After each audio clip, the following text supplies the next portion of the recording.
van a trabajar el diagrama de clases, puesto que no todos están trabajando con el mismo programa. Si yo estoy programando con un paradigma de programación orientada a objetos, pues entonces tenemos que hacer nuestro diagrama de clases.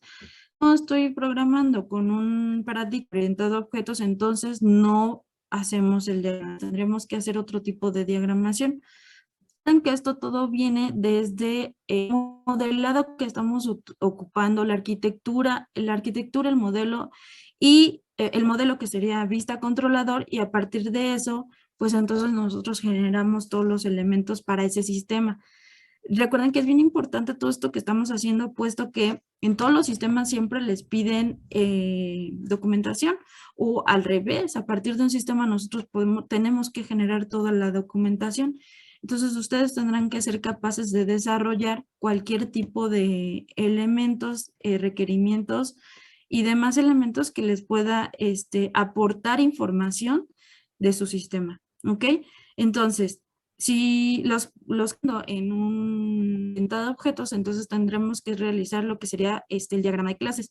Como se los expliqué hace ratito, el diagrama de clases nos va a dar todas aquellas acciones y elementos que tenemos y cómo se conectan la información entre las diferentes clases que nosotros tenemos programadas en nuestro sistema. Entonces, los componentes del diagrama de clases, básicamente, ok, primero, y acordándonos un poquito aquí de lo que eran las clases de programación orientada a objetos. ¿Qué es una clase?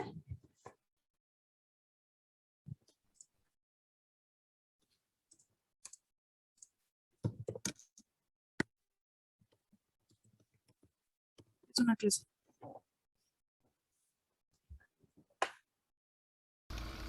Un conjunto de atributos y métodos. Un conjunto de atributos y métodos. Un conjunto de atributos y métodos. Bueno, esto más o menos sería tu definición de lo que contiene una clase, pero ¿qué es una clase?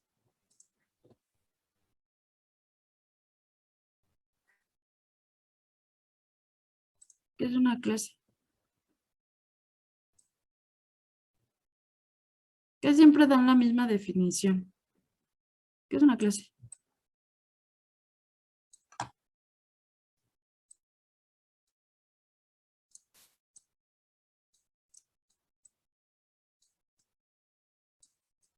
A los de les estuve haciendo así y 2 personas les bajé puntos.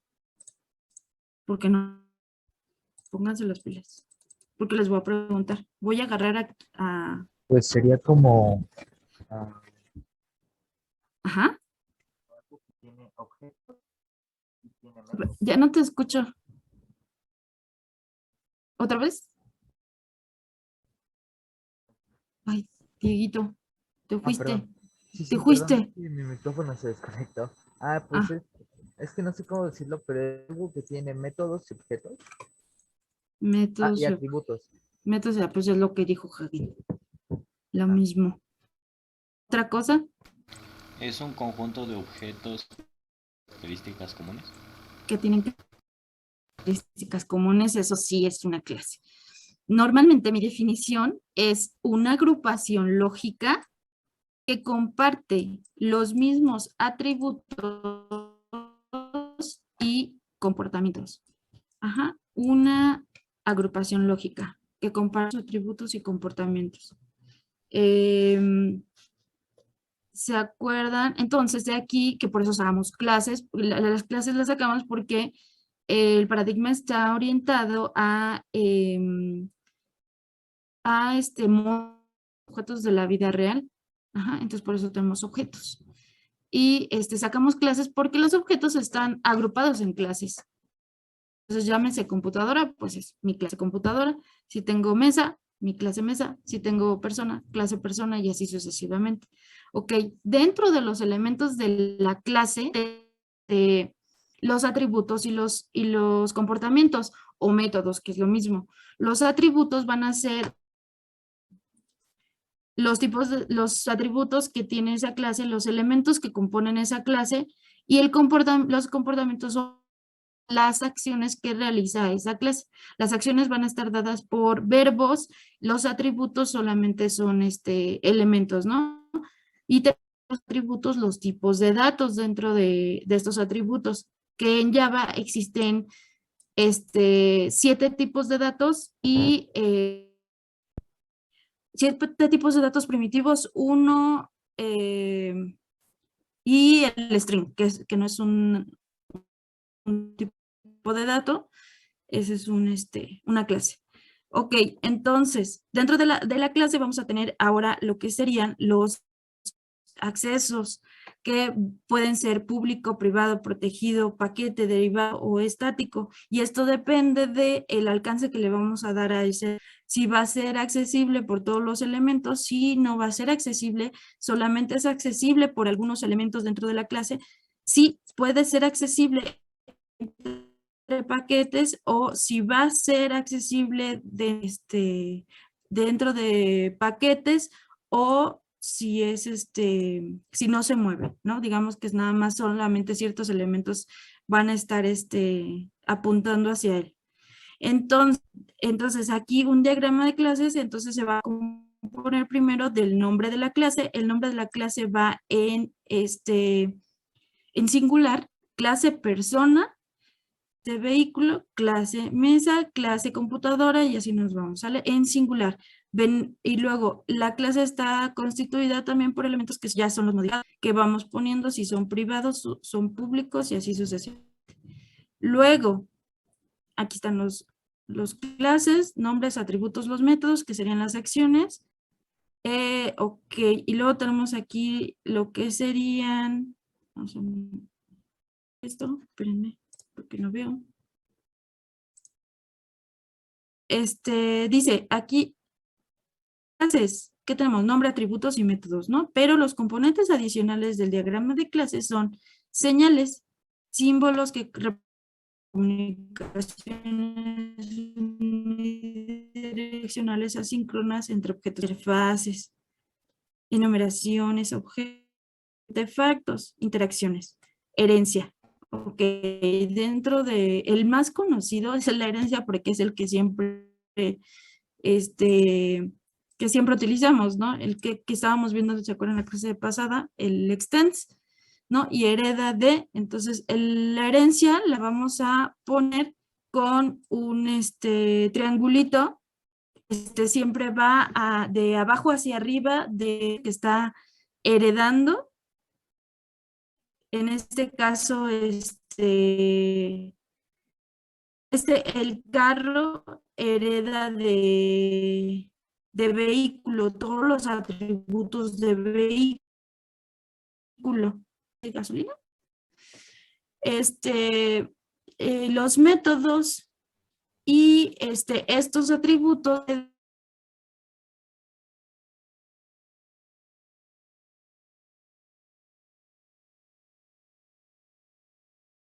modificadores, tenemos el nombre del atributo, tenemos el tipo de dato, que normalmente es así, para que pongan bien viene el modificador, el tipo de dato o el nombre del tipo de dato, por ejemplo, 2 puntos, y luego el tipo de dato, y si viene una inicialización o no, pero en por ejemplo, así, de esta forma. Entonces, viene acceso, el nombre del atributo, tipo de dato, y si inicializamos o no, si no, esto no se pone, no hay problema. Luego, tenemos, tenemos la herencia, tenemos asociaciones, asociación bidireccional, la relación predeterminada entre dos clases, ambas clases están conscientes de otra y de la relación que tienen entre sí. Esta asociación se representa mediante una línea recta. Entonces, normalmente tenemos asociaciones cuando hacemos, cuando instanciamos un objeto con Entonces, cuando la instanciamos, tenemos una asociación bidireccional. Si va de ida y de regreso, si asociamos o si estamos instanciando una hacia la otra y si la otra hacia la otra. Si nada más instanciamos de una hacia la otra, es una asociación unidireccional y va representada así. Vean cómo aquí es diferente la flecha. Esta no es herencia. La herencia es así y el triangulito debe de ser de esta manera. ¿Ok? Luego viene la asociación accional, entonces, y bueno, ya vienen los ejemplos, ¿no? Que puede ser asociación o generalización también, que la generalización es cuando igual estamos asociando una clase con la otra, ¿sale? Aquí importante, muchachos, se fijan, bueno, ya este es un diagrama de clases en el cual ya tenemos todos los elementos que componen en ella. Si se fijan, aquí vienen estos elementos que pudiéramos representar que una clase tiene muchos elementos de la otra clase y otra clase tiene uno. Eso la verdad es que yo normalmente no se los pido, no es como forzoso estos elementos de aquí. Lo que sí las asociaciones, si es una asociación directa, si estamos heredando, si solamente es asociación como tal y demás. Eso sí. Ok, aquí viene un diagrama de clase de un cajero automático. Ok, dice las cuentas ATM, los clientes, las transacciones, las cuentas guardadas, el balance. Miren, por ejemplo, no tiene métodos. Aquí hay que poner el método, el acceso. Y también si por ejemplo, el método es un void, o si es un string, o si es un entero, hay que ponerlo. Esto le falta a estos métodos. Igual aquí, ¿no? Lo que les decía. Como es el acceso, el nombre, el tipo de dato. El tipo de dato y ya, nada más. Ok. Bueno, este diagrama, bueno, viene aquí en Lucidchart, pero ya saben que ustedes lo pueden hacer en UML. Ok, aquí pueden ya diseñar lo que sería su diagrama de clases. Les voy a enseñar un diagrama un poquito más completo que ese, donde tenemos algunos elementos que es importante que metan, porque normalmente eso no lo hacen, o como lo están haciendo luego a manita, no meten todas las clases o todos los elementos que deben de meter. Pero ahorita se los busco porque no lo tengo tantito. Manita. No lo encuentro.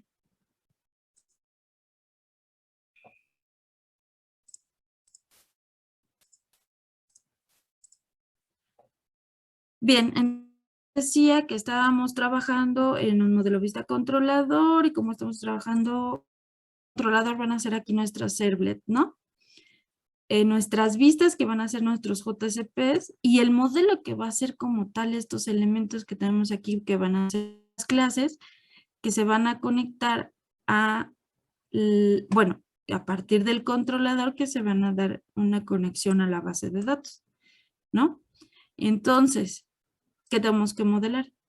Todo esto tenemos que modelar. Igual este es un ejemplo, pero vienen elementos. De hecho, este es como un UML antiguo seguramente, porque veo los accesos diferentes, que son los que están protegidos y demás. Y los métodos. Viene que venir como les dije hace ratito. Entonces vean aquí. Aquí lo que yo quiero que vean es esto.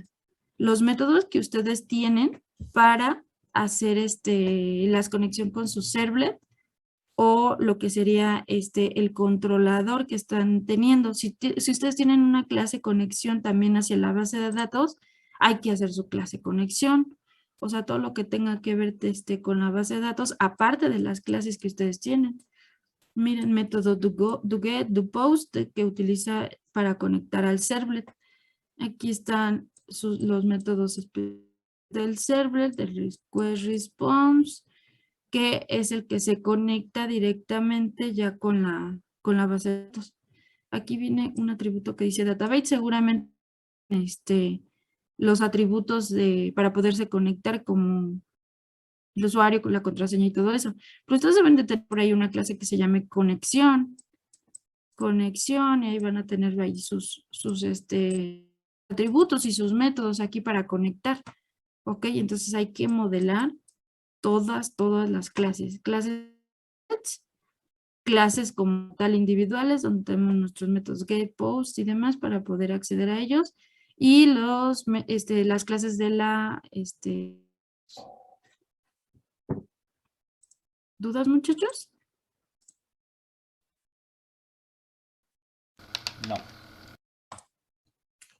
¿Quieren que la grabe? Ya me pasó el diagrama de clases. De todos modos, el profesor Jimmy grabó también de hecho, por eso no grabo las de laboratorio, porque pueden ver los videos del profe Jimmy. Pero denle like y suscríbanse. Denle like y suscríbanse con el profesor Jimmy. Que si no le voy a quitar suscriptores. Ok, sí, ahorita grabo el de secuencia selectiva. No le decimos a Jimmy. ¿No está Jimmy? Recording in progress. Bueno. Ok, eso sería la parte del diagrama de clases para los que tengan a los que tengan que hacer o no. Para los que no tengan que hacer se hace un diagrama de componentes. Ok, porque no tenemos modelo entidad relación. Entonces los dos diagramas que les envié con esos diagramas, porque no tenemos clases. Si acaso, cómo se conectan los JSON nada más, pero no tenemos, ¿sí? Y también para los JavaScript es como que no hay todavía una documentación específica que diga, este es el modelo específico que tienes que hacer para un modelo no relation, ¿sale? No hay uno así específico. Sabemos que hay uno que es el de componentes y el de nada más.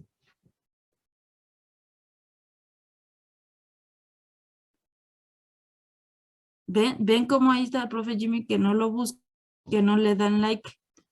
Y videos. Sí hay videos de las clases de seguridad, tiene sus videos. Yo estoy suscrita. De laboratorio.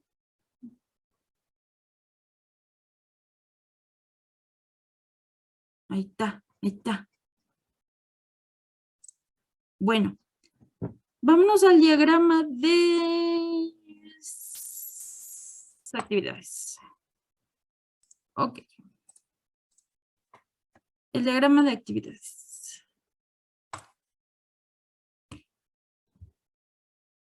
Ustedes se preguntarán, ¿por qué tantos diagramas?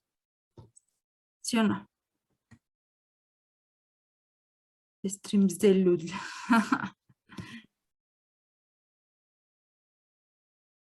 El profe Jimmy ya es youtuber. O sea, yo no le quiero quitar ese puesto que él tiene. A mí me pueden suscribirse en Instagram. Lo que hay en Instagram está el varo. Entonces, Jimmy vas con youtuber. Es youtuber el profe. ¿Por qué tantos diagramas? Exactamente. Sí, miren. Uy, y hay más. O sea, hay un montón. Hay un montón de diagramas. Entonces, si ven diagramas UML, son un montón. Cada uno nos sirve obviamente para algo en específico. Alguno me da cierta información, otra información. Como por ejemplo el diagrama de clases, pues nos dio la información de cómo están conectadas las clases en nuestro sistema, cómo se conectan y qué datos se van a pasar entre una clase y otra, cuáles son privados, cuáles son públicos, a qué métodos tenemos acceso, ¿ok? Ese sería el diagrama de clases. Y eso porque estamos viendo un paradigma orientado a objetos.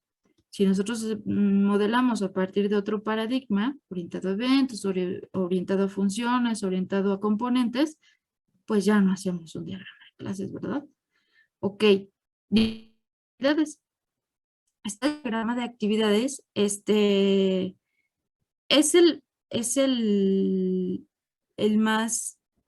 primordial, digamos, el más, no digo el más importante, pero sí es el que más conocen y es el que más les ayuda con respecto a la lógica de programación. ¿Cómo está? ¿Cuáles serían los elementos o las responsabilidades que tienen dentro de su sistema los diferentes actores que tienen en su sistema? ¿Y cuáles son las acciones que realiza cada actor? Entonces, el diagrama de actividades me dice cuáles son las responsabilidades que tiene cada actor en mi sistema. ¿Sí? Ok. Y vean, antes les pedíamos más diagramas, pero ya después, pues ya fuimos recortando, fuimos viendo, este es necesario, este no es necesario, así. Entonces ya ahora recortamos y ya ahorita ya no les pedimos tantos, ya ahorita ya nada más serían esos 3 como tal. Y el modelo de relación, pues es que ese sí lo tienen que hacer sí o sí. Entonces, dice, y además el diagrama de actividades lo conocen ya muy bien. Dice, uno de los primeros modelos visuales que aplicaron a la computación, el diagrama de flujo muestra una secuencia de pasos, procesos, puntos de decisión y bifurcaciones. La idea es convertir el diagrama de flujo en la base del código. Ah, entonces, ya lo conoce porque ustedes ya hicieron muchos diagramas de flujo. El diagrama de flujo les ayudaba a resolver la problemática de un programita, ¿no? A través del diagrama. De hecho, a veces entendían mejor realizar el problema a partir de un diagrama que directo a la codificación. Hay obviamente quienes no. Hay obviamente quienes se van directamente a la codificación sin la necesidad de hacer diagrama. Dice, es muy parecido al diagrama de flujo. Es útil para mostrar lo que ocurre en un proceso de negocio o operación. Es parte integral del análisis de un sistema. Dice, cada actividad se le representa por un óvalo. El procesamiento dentro de una actividad se lleva a cabo y al realizarse se continúa con la siguiente actividad. Una flecha representa la transición de una a otra actividad. Debemos indicar un punto inicial por un círculo relleno y un punto final representado por una diana. Y aquí nos acordamos cuando nos decían que todo algoritmo tiene un principio y un fin. Entonces, este es exactamente lo mismo, ¿no? Un diagrama de actividades está representado como si fuera un diagrama de flujo. Este es el elemento más básico que ustedes pueden encontrar de un diagrama de flujo. No encontramos tomas de decisión, no encontramos bifurcaciones, no encontramos elementos concurrentes, simplemente acciones y elementos que se realizan dentro de este diagrama. Pero recuerden, iniciamos con un punto inicial y punto final. Así, rellenito con negrito y así en un óvalo doble. ¿Ok? Y después vienen ya lo que serían los más avanzados, que serían las decisiones. Las decisiones son las que ya nos permiten tomar distintas rutas posibles en las cuales se puede ir nuestro algoritmo o nuestro sistema, ¿no? Entonces se va a representar a partir de un rombito. Nos permite mostrar las rutas posibles que parten directamente de la actividad, llevar la transición hacia un y que de ahí salgan las rutas de decisión, como en un diagrama de flujo. De la siguiente manera. Ok, y si se fijan, aquí dos formas diferentes de poderlo representar. Decimos despertamos. Está inapetente, vuelve a dormir. Está hambriento, desayuna. ¿Ok? Con la toma de decisión. Despertar, está inapetente, sí, vuelve a dormir. No, está hambriento, desayuna. ¿Ok? Entonces, la toma de decisión está representada por un rombito. ¿Ok? Igualito como en el diagrama de flujo. ¿Sale? Rutas concurrentes. Dice, conforme modele actividades, tendrá la oportunidad de separar una transición en dos rutas que se ejecuten al mismo tiempo, es decir, de forma concurrente. Nosotros ya vimos concurrencia en sistemas distribuidos, ¿se acuerdan? Y entonces como que aquí cuadran muchas cosas porque en el diagrama de clases hablamos de los mensajes síncronos o asíncronos. En el diagrama de actividades estamos hablando de recurrentes y ni se diga que hablamos de mensajes y síncronos. Entonces, rutas concurrentes, vemos como es un elemento concurrente que se ejecuta al mismo tiempo. En los elementos al mismo tiempo, podemos hacer que se unan a través de una línea, que se reúnan esos dos elementos que se están ejecutando. Dice, para representar esta división utilizará una línea perpendicular a la transición y las rutas partirán de ella. Para representar la reincorporación, ambas rutas a otra línea gruesa. Entonces, miren, dice fin de la jornada. Esto se supone que se hace al mismo tiempo se baña, pero al mismo tiempo descansa. Bueno, digamos que es un ejemplo que cuando me baño, pues descanso, ¿no? Entonces, al mismo tiempo se está haciendo de forma concurrente estas acciones. Ajá. Y estas se unen o se llegan a través de una línea negra gruesa, ¿ok? Que me identifica que estoy llegando concurrente entre dos actividades, dos o más actividades. Ok. Indicaciones. Dice, durante una secuencia de actividades enviar una indicación. Cuando se reciba la indicación provocará que se ejecute una actividad. El símbolo para enviar una indicación es un pentágono convexo. Y el que recibe es un pentágono cóncavo. De esta manera. Y aquí, digamos que empieza aquí. Dice, oprime el número de canal. Estamos hablando de un ejemplo de cambiar de canal la televisión. Oprimir el número de canal. Entonces viene lo que sería el pentágono convexo y cóncavo, y entonces dice cambiar de canal. Si cambia de canal, tiene que hacer, digamos, esta secuencia, donde cambia canal, muestra el nuevo canal, donde lo muestra, pues este sería un componente, por eso está subrayado y en rectángulo. Cambia canal y una vez que termina esto, ve el canal, ¿ok? Y se termina el proceso.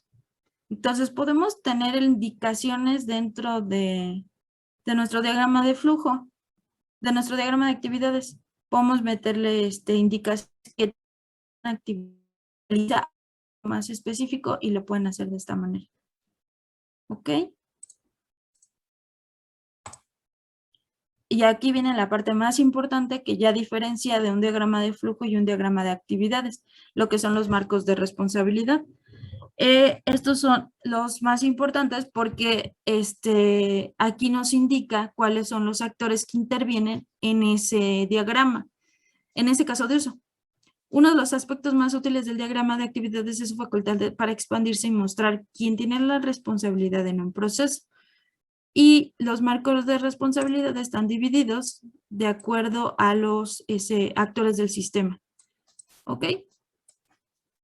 ¿Quién me ayuda a leer? Este es un ejemplo, ahorita lo vamos a checar. Yo. Sí. El proceso de negociación involucra una junta con un cliente.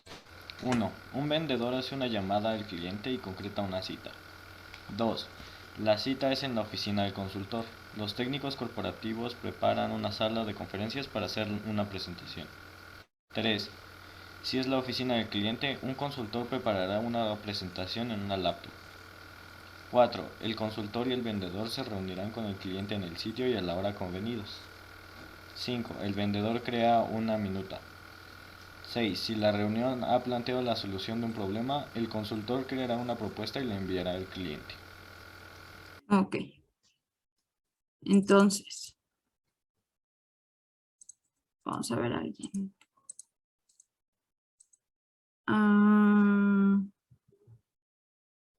Sergio, Arce, Sí, ¿cuántos marcos de responsabilidad hay aquí?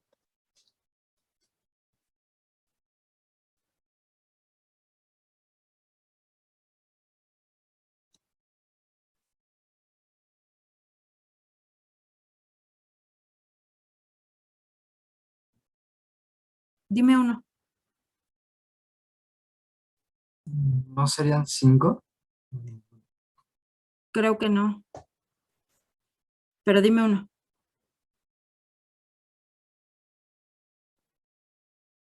Creo que son menos.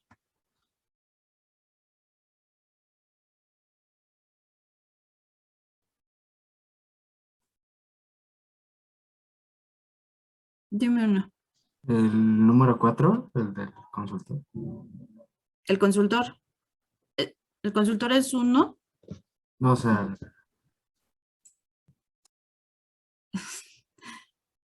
Los marcos de responsabilidad, acuérdense, son los actores que intervienen dentro de nuestro sistema. El consultor es uno. Ok, Son 3, ¿no? El vendedor, el cliente y el consultor. ok. No, el cliente no es un... No, el cliente no. El vendedor, el consultor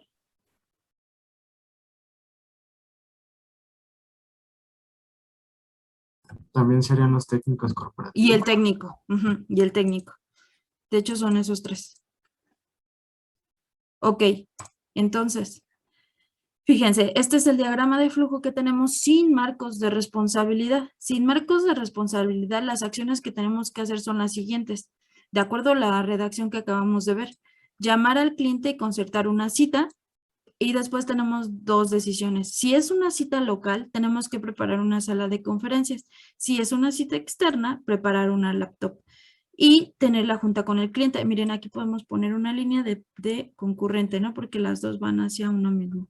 Luego dice, junta con el cliente. Una vez que se da la junta con el cliente, se envía la minuta. Envía la minuta, luego tenemos una toma de decisión, porque puede ser que durante la junta se cree una propuesta, se crea un documento, se envía la propuesta al cliente, pero puede ser que no, puede ser que durante la junta no se plantea un problema. Entonces, si no se plantea un problema, se finaliza el proceso. ¿Ok? Hasta ahí. Ahora, exactamente esto mismo, vamos a verlo, pero con los marcos de responsabilidad. Y entonces aquí ya tenemos los marcos de responsabilidad bien definidos, los que veíamos, ¿no? Tenemos el vendedor, aquí tiene el punto incluso por afuera del marco de responsabilidad. Esto es correcto, esto no está mal, está bien, lo pueden hacer así, o lo pueden poner dentro, también no pasa nada. Entonces, vendedor, el consultor y el técnico. Y se acuerdan de la redacción decía, el vendedor, y es por eso que es importante la redacción de los requerimientos. El vendedor dice, la responsabilidad del vendedor es ya, y por eso es que tenemos responsabilidad y que nos divide entre un marco de responsabilidad y otro. Entonces, el vendedor llama y concerta una cita, ¿ok? Y pueden dar dos casos, que sea externa o que sea local. Si es externa, prepara una computadora portátil. ¿Quién la prepara? El consultor. Si es una cita local, prepara una sala de conferencias. ¿Quién prepara la sala de conferencias? El técnico. ¿Ok? junta con el cliente. ¿Entre quién se da la junta con el cliente? Entre el vendedor y el consultor. Por eso está en medio. Eso también se puede hacer. Luego, enviar, ¿a quién le enviamos la minuta? Al vendedor, ¿ok? Luego, el planteamiento del problema, se crea la propuesta. ¿Quién crea la propuesta? La propuesta la crea el consultor, envía la propuesta al cliente y se termina el proceso. Si no se plantea un problema, pues se sigue esta flecha y se termina. ¿Ok? ¿Dudas?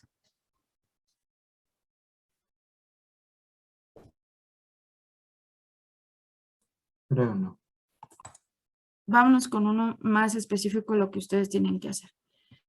Tenemos, por un lado, este ejemplo también, en el cual tenemos cliente, tenemos el actor cliente, el administrador, y en su caso intervienen otros elementos como es el sistema, ¿sale? Que sería como la parte más básica o mínima donde tenemos que identificar cuál es la responsabilidad que tiene cada uno de nuestro sistema. Entonces, por un lado realiza el pedido. El administrador comprueba las existencias. Sí, este es un requerimiento de pedidos. De realizar pedido. Comprobar existencias. Si hay existencias, sí, informa el precio. Informa el precio. La comunicación es entre el cliente y el administrador. ¿Está conforme con el precio? Aquí pueden poner incluso anotaciones. ¿Está conforme con el precio? ¿Quién decide si está conforme? Pues el cliente, ¿no? Entonces, sí. Ok, sí, entonces actualizamos en el inventario y emitimos factura porque digamos que ya se realizó la compra, ¿ok? Emitir factura, entregamos la factura, cancelar y devolver la factura, si es que puede ser ese proceso, si no, sellar factura y entregar producto, ¿ok? Ahora, si no hay un producto en existencia, se informa que no hay producto en existencia. Interés en el producto, puede ser que no, se termina eso. Y sí, solicitar pedido a proveedor. Para actualizar después el inventario. Pero pues ese ya sería otro requerimiento. Ok, si se fijan, normalmente los diagramas de flujo nos dan la información de, entre más actores tenemos, cómo intervienen esos actores en nuestro sistema y cuál es su responsabilidad. A veces, por ejemplo, tenemos responsabilidades en donde el administrador tiene que registrar a los usuarios o que tiene que realizar ciertas actividades antes de que se realice el proceso o demás, ¿no? Entonces, si ese es el caso, tenemos que poner todos los actores que vienen en el caso de uso, ¿ok? Y por otro lado ponemos la parte de lo que sería el sistema que realiza. No, pues actualiza el inventario o guarda en la base de datos o valida información o verifica la información o registra o elimina o edita, ¿ok? Eso es lo que realiza el sistema. ¿Dudas?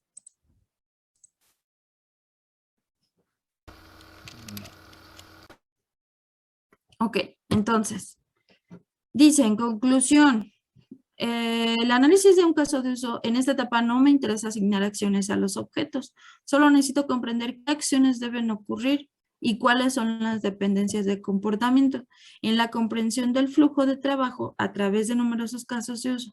Cuando los casos de uso interactúan entre ellos, los diagramas de actividad son una gran herramienta para representar y entender este comportamiento. De hecho, se pudieran poner a lo mejor varios casos de uso en un solo diagrama, pero de preferencia, ¿no? De preferencia ponemos un diagrama por cada caso de uso, para entender mucho mejor cuál es el proceso que se realiza entre el sistema y los actores. ¿Ok? Entonces, ustedes van a tener un diagrama por cada caso de uso. Un diagrama por cada caso de uso. Ok. ¿Dudas? No. No. No.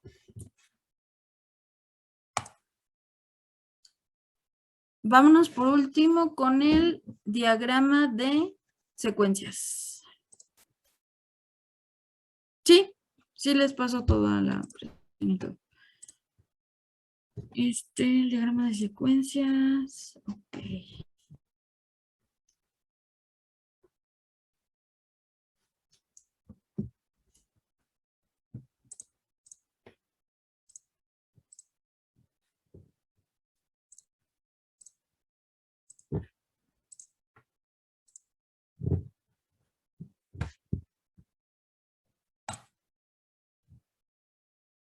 Bien. Diagrama de secuencias. El diagrama de secuencias, muchachos, así como el diagrama de actividades, nos da igual y nos provee cierta información. Sin embargo, ya ahí intervienen otros elementos. En el caso del diagrama de actividades, intervienen los elementos con respecto a desde los actores que intervienen en el sistema. Recuerden que un actor puede ser como incluso un sistema o como una base de datos. Entonces, todos se pueden comportar como actores. Entonces, necesitamos ver cuál es su responsabilidad y qué es lo que realizan dentro de nuestro sistema. En el caso del diagrama,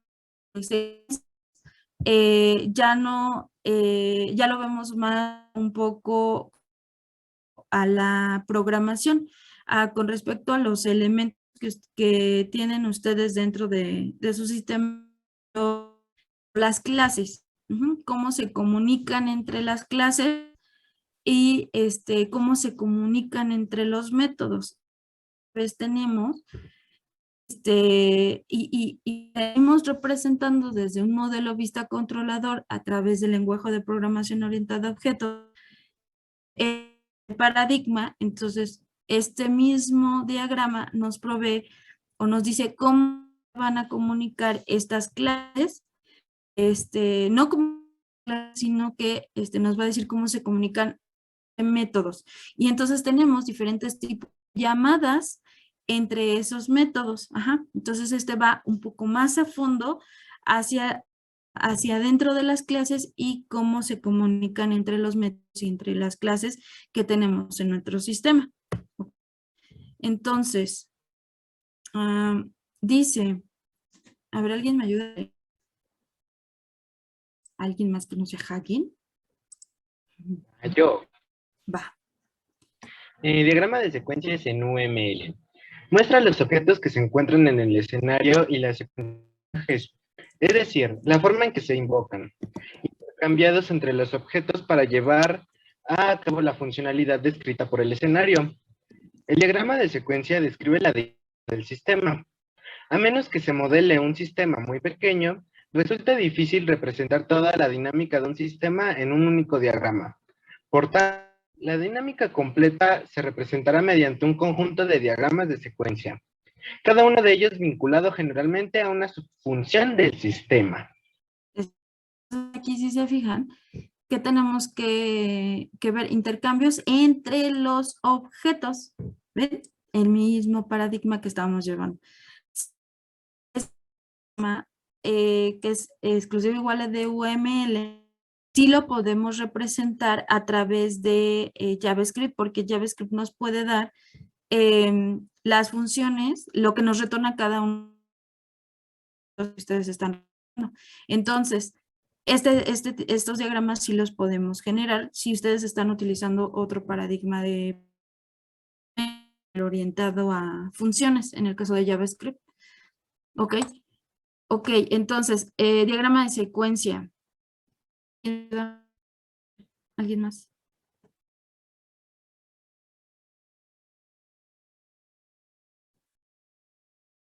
Yo lo nombro, a ver si están. López. Bastida, César. Hijo, no están. Les digo, si no están, les voy a dar puntos. López Bastida a la 1, López Bastida a las 2.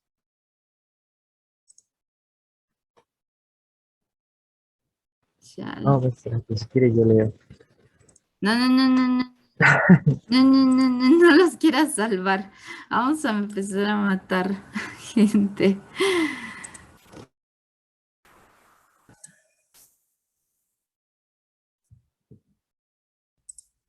Es que normalmente los que siempre participan, pues ya sabemos, pero vamos a ver a alguien más. A alguien más. Luis.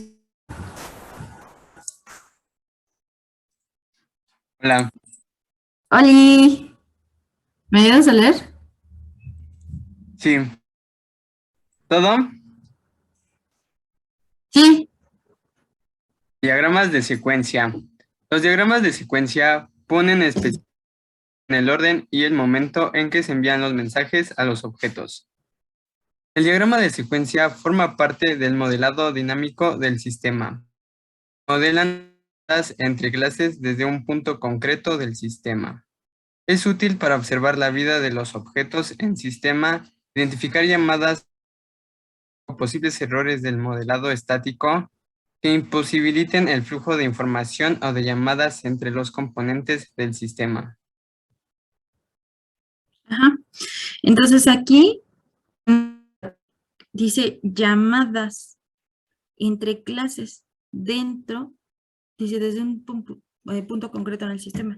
Aquí estamos hablando que se envían mensajes. Entonces nosotros que ya vimos sistemas distribuidos, por ejemplo, un ejemplo claro es los mensajes que se envían entre un usuario y otro a través de mensajes, y hablamos de asíncronos. El diagrama de secuencias nos provee, van a comunicar estos elementos a través de mensajes síncronos o mensajes asíncronos. ¿Y se acuerdan cuando nosotros veíamos cómo se comunicaban los sockets y cómo se comunicaban por otro lado también los web sockets? Y decíamos, no, pues que el cliente y el servidor y hace una petición, entonces se enviaba una petición y luego esta esperaba cierto tiempo y retornaba una respuesta. ¿Se acuerdan?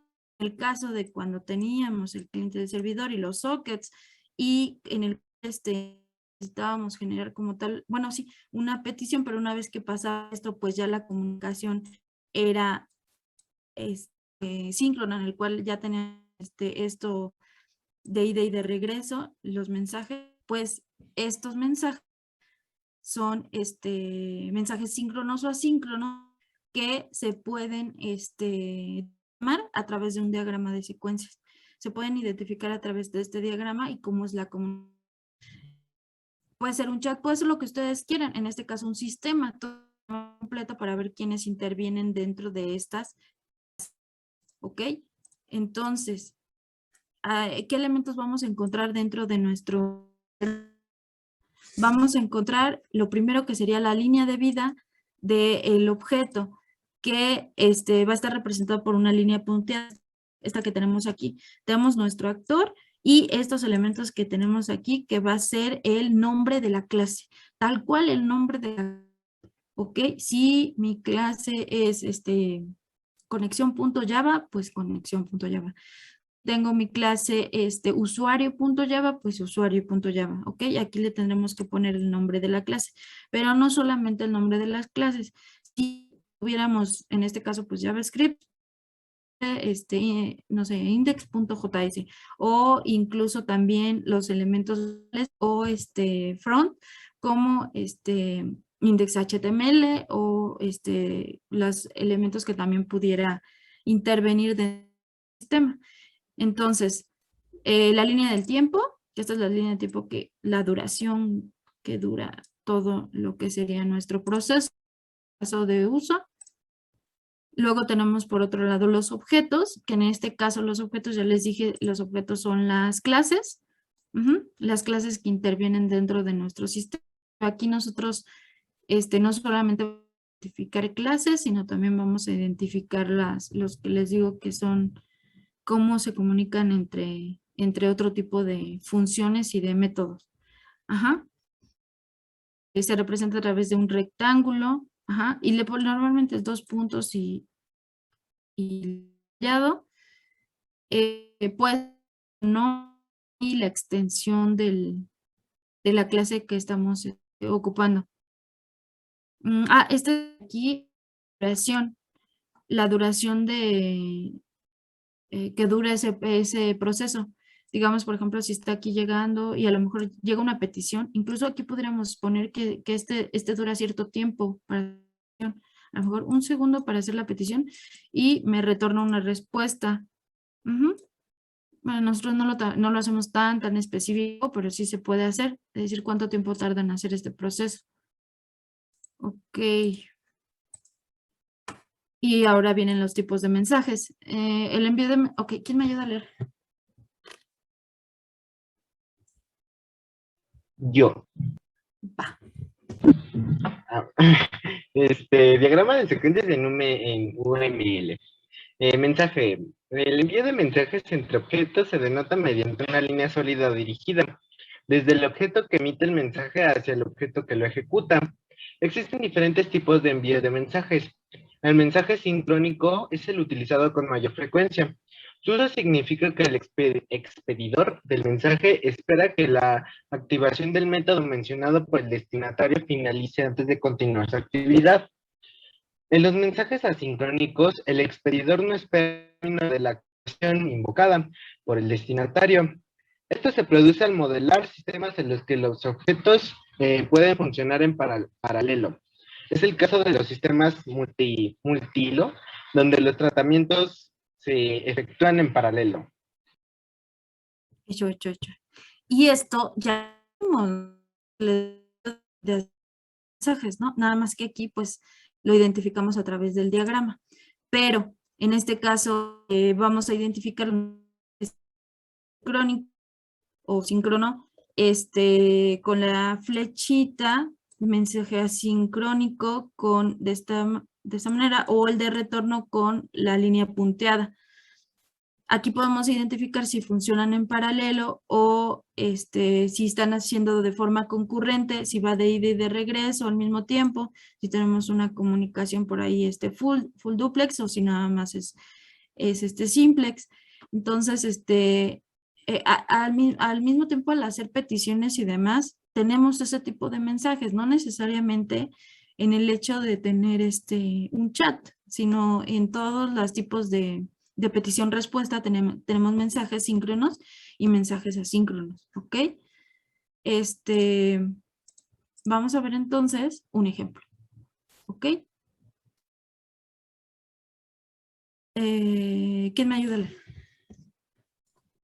Yo. Va. Ejemplo de secuencia de dispensador de refresco. Número 1. El cliente inserta el dinero en la alcancía que se encuentra en la fachada de la máquina. Número 2. El cliente hace su elección. Número 3. El dinero viaja hacia el registrador. Número 4. El registrador verifica si la elegida está en el dispensador. Número 5. Dado que es el mejor escenario, asumimos que si hay gaseosas y el registrador actualiza su reserva de efectivo. Número 6. El registrador hace que el dispensador entregue la gaseosa en la fachada de la máquina. Ok, gracias. A ver, vamos. Juan Pablo.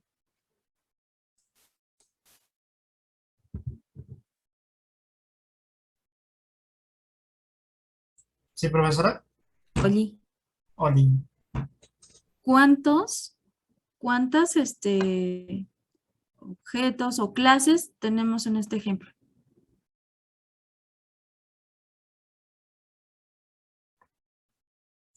Para empezar, la máquina contaré como una. Ok, pudiera ser fachada, la que dice fachada. Ajá. ¿Qué otro? El cliente puede hacerse clase o solamente es actor. Acuérdate que tenemos así. Ajá. Estas. El actor es este. Ujú. Ese sería el cliente. Tengo la fachada. ¿Qué otro tendría? El registrador. Ok, el registrador. Y La gaseosa. no, El, el dispensador. el dispensador. Ok. Bueno, entonces tenemos 3 elementos que intervienen. Ok. Según esto, entonces la solución debería de ser de la siguiente manera. Tenemos la fachada, entonces el actor alimenta, esta parte de la alimentación puede ser a través de, obviamente, dinero, puede ser monedas. Importante aquí estos ejemplos porque ponemos qué es lo que, cómo estamos alimentando nosotros nuestras clases. Ajá. Si yo voy a registrar datos, ¿cómo alimentar estos datos? Voy a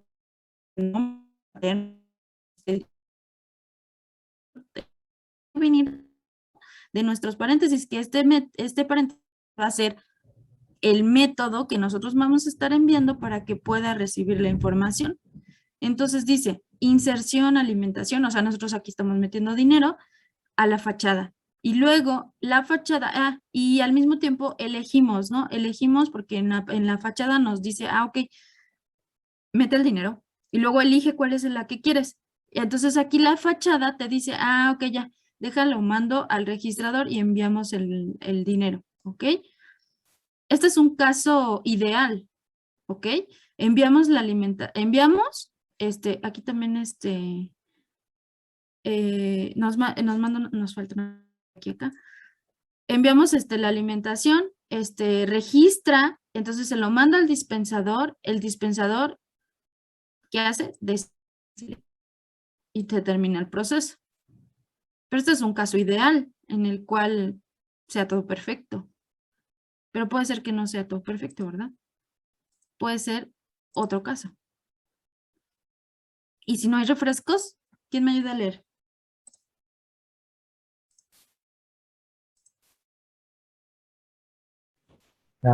Y si no hay refrescos, una vez que el cliente elige, ¿sí me escucho, verdad? Sí. Una vez que el cliente elige una marca agotada, la máquina mostrará un mensaje de agotado. La máquina mostrará un mensaje que solicitará al cliente que haga otra elección. El cliente tendrá la opción de oprimir un botón para que se le regrese su dinero. Si el cliente elige una marca en existencia, todo procederá como el mejor escenario si el monto insertado es correcto. Si no lo es, seguirá por el escenario de monto incorrecto. Si el cliente elige otra marca agotada, el proceso se repetirá hasta que el cliente elija una marca en existencia o presione un botón que le regrese su dinero. Entonces aquí ya tenemos alternos. Se puede dar cierto proceso, pero no tenemos un proceso ideal, sino que pueden pasar muchas cosas durante ese proceso en el cual puede hacer que no siga un proceso como tal exactamente perfecto, ¿no? Entonces, hay que ver cuáles son las posibilidades que tenemos. En este caso, pues sería de esta manera. Y aquí ya intervienen un montón de elementos dentro de él, ¿no? Entonces, metemos dinero a la fachada, elegimos nuestra gaseosa, nuestro refresquito, y entonces le decimos, enviamos a la fachada envía al registrador, y entonces el registrador verifica, ¿no? Y checa, ok, la alimentación, precio, verifica la selección, se lo manda al dispensador, y entonces dice, si la selección hay en existencia, despacha, y aquí en este caso se terminaría el proceso, es en el de ideal. Pero si la que eligió es una selección agotada, pues entonces aquí le va a mostrar un mensaje aquí en selección agotada, ¿ok? Una vez que pasa eso, vuelve otra vez este proceso, otra vez le dice que elija y seguimos con este proceso hacia acá y dice, la alimentación precio, verificar si hay cambio, ¿ok? Si hay cambio, porque pueden ser dos cosas. Una, que la selección esté agotada y entonces tendrá que elegir otra, y también el precio, que si verifique el precio, ¿no? Entonces, verifica si Si hay cambio, verificar si hay cambio. Si hay cambio, dice si hay cambio, devuelve el cambio. Si no hay cambio, devolver transacción finalizada. ¿Ok? Aquí, si hay cambio, tiene que elegir la gaseosa que eligió el usuario, despacha, y si no la hay, que sería en este proceso en el cual no tenemos esa misma gaseosa, selecciona agotada y mostramos el mensaje. Si se fijan aquí, hay como muchos flujos en los que puedan pasar varias cosas, ¿no? En el caso de que ya se haya acabado la selección que eligió, lo que eligió, que haya puesto el dinero correctamente, que haya puesto, sí, pero que no tiene el cambio, o si hay si metió bien el dinero, hay cambio, pero no existe la gaseosa. Entonces son varios procesos diferentes. Todos y cada uno hay que modelarlos. No solamente el flujo ideal. Esa sí es la diferencia de lo que tenemos entre los diagramas de flujo y los diagramas de actividades y los diagramas de secuencia. ¿Ok? Vamos a ver uno que sea como más específico a lo que ustedes tienen que realizar. Tenemos clase usuario de nuestro usuario, como tal, nuestro actor. Aquí viene el nombre de nuestro caso de uso, petición de realizar registro de un cliente o la base de datos. La interfaz, aquí sí de preferencia si ponemos, no, pues se llama index.html, entonces lo ponemos index.html, ¿no? O se llama interfaz HTML, ok, o se llama, no sé, JCP o lo que sea, pues aquí lo ponemos el nombre. Y aquí las clases que intervienen dentro de nuestro sistema. Aquí esta es una clase que se llama cliente, esta es una clase que se llama conexión. Y la base de datos. Entonces, todas las clases, si aquí yo tengo servlets, pues servlets, ¿no? O sea, preferencia siempre la base de datos al final, porque si la ponemos en medio, pues va a ser un relajo. Entonces, aquí el orden también. Quito. Clase conexión. Aquí acuérdense, ¿no? Modelo vista controlador. Modelo controlador. Entonces, tenemos los datos, busca el registro, creación. Aquí hay algo mal. Métodos. No me dice cómo registro el cliente. No me dice qué datos voy a meter. Entonces aquí los tiene que meter entre paréntesis y el nombre del método. El nombre del método tiene que coincidir en la programación. Entonces ustedes hacen esto y al mismo tiempo están programando. Entonces yo ya sé cómo se llama el método. Busco registro. Entonces verifiquen si tienen métodos atributos que poner dentro de los argumentos. Mandamos los atributos, se conecta a la base de datos, me devuelve mensaje conexión exitosa, aquí entre comillas lo que me devuelve. Y esto es importante porque aquí esto ya cuando se hace pruebas ya es más fácil para ustedes lo que va a devolver el mensaje. Inserta datos a la base de datos, datos insertados, datos almacenados. Ok, este es un mensaje seguramente. Ok, esta sería la forma como tendrían que hacer los diagramas de secuencia. Otro. Esta es la reserva. Lo mismo, pero tenemos los mismos problemas aquí, ¿no? Con los argumentos que les decía, ¿no? Estos argumentos que tenemos aquí, que tienen que ustedes que meter los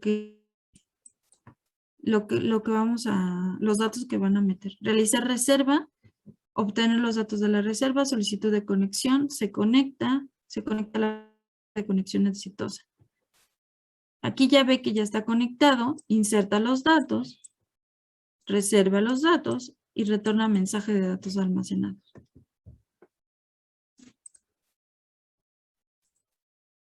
Este es otro ejemplo. Este ya es con páginas. Vean cómo lo nombramos. Aquí tenemos el index JSP, procesar resultados JSP. Este ya está más completo porque vean cómo ya tenemos aquí el nombre de los métodos que estamos utilizando y el paso de parámetros que estoy dando. La conexión a la base de datos y la base. Y entonces, búsqueda al index me confirma.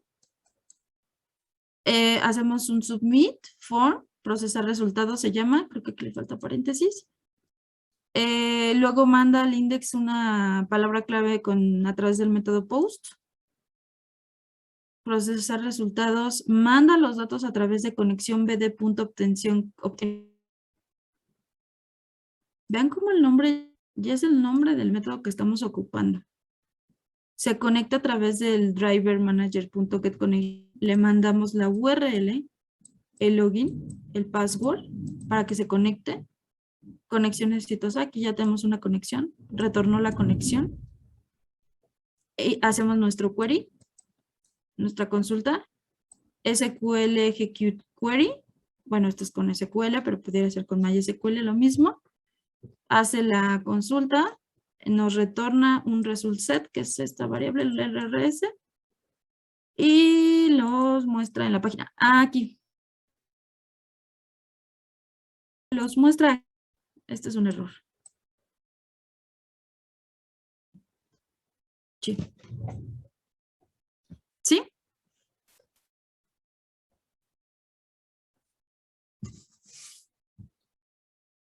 Sí.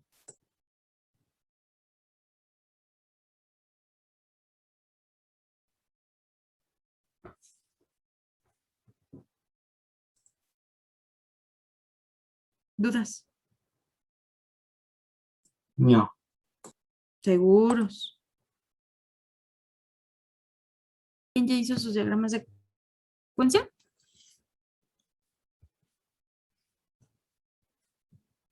No, ¿verdad? No creo. ¿El de actividades?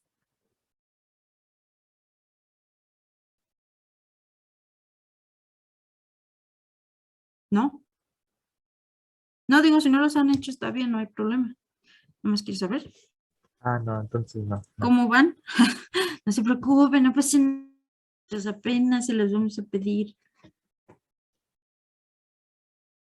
¿Todavía no? Entonces, lo que sí deben de tener, modelo relacional, diccionario de datos y la base de datos codificada. Ahorita les actualizo el Excel porque sí no lo he actualizado de lo que les vamos a pedir para este parcial y ya para que chequen exactamente todos los elementos. ¿Sí o no? Una pregunta, para los que no estamos haciendo base de datos no relacional, ¿qué documentación no hacemos y cuál hacemos? Chun, chun. Ya lo repetí varias veces. Ya lo ¿No hicimos. tienen diagrama de clases? Ya hicimos los que no son los que tienen que ver, los que sustituyen a la base de datos relacional, ya los hicimos. Nada más faltan los de secuencias y actividades. Ok.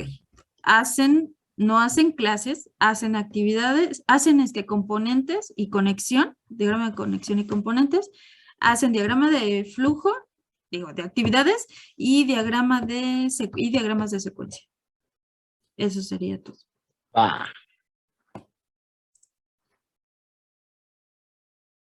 Recording stopped. Los del equipo 1 tenemos